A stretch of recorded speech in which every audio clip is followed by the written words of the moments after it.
కుంభరాశి వారికి ఈ వారం మధ్యస్థ ఫలితాలు గోచరిస్తోంది. పంచమ అష్టమాధిపతి అయిన బుధుడు జన్మరాశిలో రాహుతో కలుస్తున్నారు. ద్వితీయంలో కుజుడు, శని, రవి కలుస్తున్నారు. వీరికి ఏలినాటి శని నడుస్తోంది. ఏలినాటి శని కూడా వీరికి కొంతవరకు బాగుందని చెప్పొచ్చు. ఉద్యోగ ప్రయత్నాలు చేస్తున్న వారికి మంచి అవకాశం. అదేవిధంగా గ్రీన్ కార్డు పిఆర్ కోసం చేసే ప్రయత్నాలు కలిసి వస్తాయి. ఏదైనా ఒక వ్యవహార శైలి ముందుకు వెళ్ళేటప్పుడు ఆలోచించి నిర్ణయం తీసుకోవాలి. వ్యాపార పరంగా అనుకూలంగా ఉంటుంది. రావాల్సిన బెనిఫిట్స్ ఉంటాయి. అయితే ఖర్చులు మటుకి అదుపులో ఉండవు. రూపాయికి 10 రూపాయలు ఖర్చు ఉంటుంది. అవి ఎలా వస్తుందో అలాగే ఖర్చు అవుతుంది. ఖర్చుల విషయంలో జాగ్రత్త వహించాలి. ఆరోగ్యరీత్యా కూడా చిన్న చిన్న ఇబ్బందులు ఉండే అవకాశం గోచరిస్తుంది.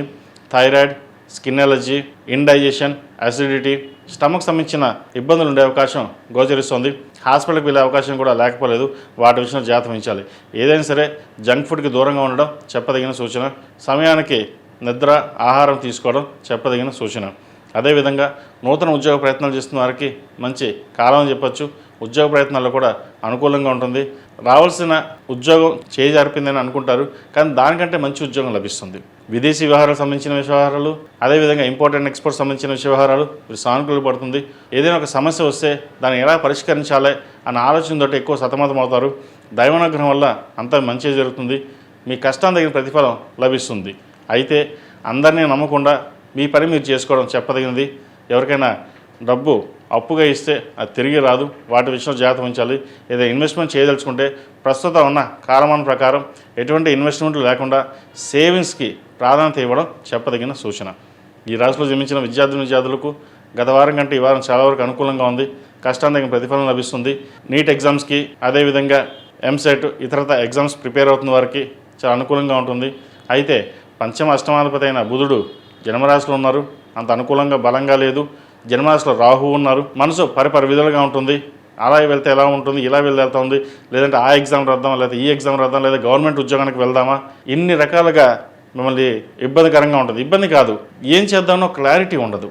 ఆ క్లారిటీ మటుకి మీకు 10 మంది సలహాలు తీసుకుని దాంట్లో ఒకటి ఏదైతే వెళ్తామో అది వెళ్ళండి.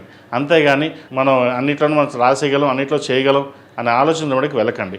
మనసాక్షిగా మనకు ఏదైతే మీకు కోరుకుంటున్నారో, ఏది చేద్దాం అనుకుంటున్నారో అది చేయండి. ఈ రాశిలో మించిన స్త్రీలకు వృత్తి ఉద్యోగాల పరంగా, వ్యాపార పరంగా సానుకూలంగా ఉంటుంది. ఆరోగ్యరీత్యా కొన్ని ఇబ్బందులు ఉండే అవకాశం గోచరిస్తుంది. సర్జరీ కూడా ఏ అవకాశం లేకపోలేదు. వాటి విషయంలో జాగ్రత్త వహించాలి. అదేవిధంగా వృత్తి వ్యాపారాల పరంగా బాగుంటుంది. ఖర్చులు మటుకు అదుపులో ఉంచాలి. సహోదరు మధ్య ఉన్న విభేదాలు తొలగిపోతాయి. స్థిరాస్తులు కలిసి వస్తాయి.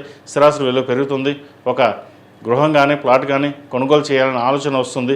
అయితే ప్రస్తుత కాలం ప్రకారం ఎంతవరకు అవసరమో అంతవరకే ధనాన్ని ఖర్చు చేయడం అనేది చెప్పదగినది. సాధ్యమందు సేవింగ్స్కి వెళ్ళండి.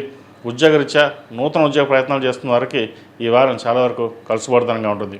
ఏది ఏమైనప్పటికీ జన్మరాశిలో రాహు ఉన్నారు కాబట్టి, రాహు అంత బలంగా లేదు కాబట్టి మనం తీసుకున్న నిర్ణయాలు తప్పుడు నిర్ణయాలు కాకుండా సరైన నిర్ణయాలు దారిలో వెళ్ళడానికి చేసే ప్రయత్నాలు ఏవైతే ఉన్నాయో అవి కొంతవరకు ఫలిస్తాయి.